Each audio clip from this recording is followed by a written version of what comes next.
Welcome to Smart Skill of SolidWorks tutorial. এই টিউটোরিয়ালে আমরা দেখব SolidWorks স্কেচ কমান্ডে আর্ক। আর্কের মধ্যে রয়েছে centre point arc, tangent arc এবং 3 পয়েন্ট আর্ক। শুরুতে আমি একটি স্কেচ নিয়ে নিচ্ছি। ফ্রন্ট প্লেনে আমি স্কেচটি নিলাম। শুরুতে আমি দুটি লাইন স্কেচ করে নিব।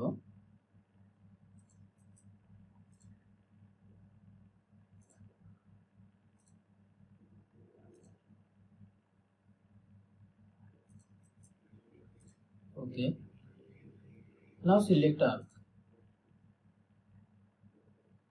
সর্বপ্রথম যে আর্কটি রয়েছে সেন্টার পয়েন্ট আর্ক, অর্থাৎ সেন্টার পয়েন্ট থেকে আর্কটির স্কেচ শুরু হবে এবং পরবর্তী দুটি পয়েন্ট আর্কের দুই পাশে থাকবে। তাহলে আমি আমার লাইনের অথবা আর্কের সেন্টার পয়েন্টটি সিলেক্ট করলাম, দেন সেকেন্ড পয়েন্টটি সিলেক্ট করলাম, দেন থার্ড পয়েন্টটি সিলেক্ট করলাম। হয়ে গেল আমার centre point arc.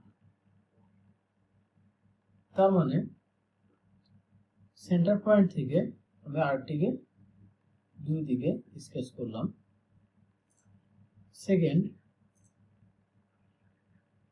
Tangent arc অথবা 2 পয়েন্ট আর্ক। তাহলে আমি ফার্স্ট পয়েন্টটি সিলেক্ট করে দিব, দেন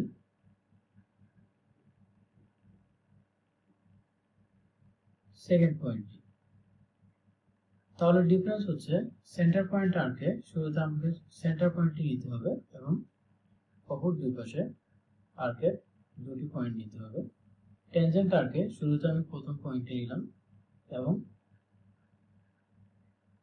দ্বিতীয় পয়েন্টটি আমার প্রয়োজন মতো যে কোনো জায়গায় আমি নিতে পারবো।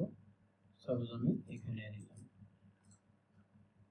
দেন 3 পয়েন্ট আর্ক, অর্থাৎ তিনটি পয়েন্ট সিলেক্ট করে আমি একটি আর্ক স্কেচ করব।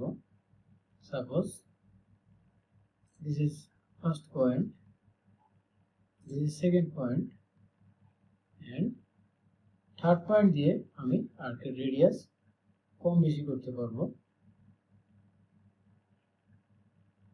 This is third point. Okay, তাহলে আমরা দেখলাম centre point arc, tangent arc এবং 3 point arc. Thank you for watching this video.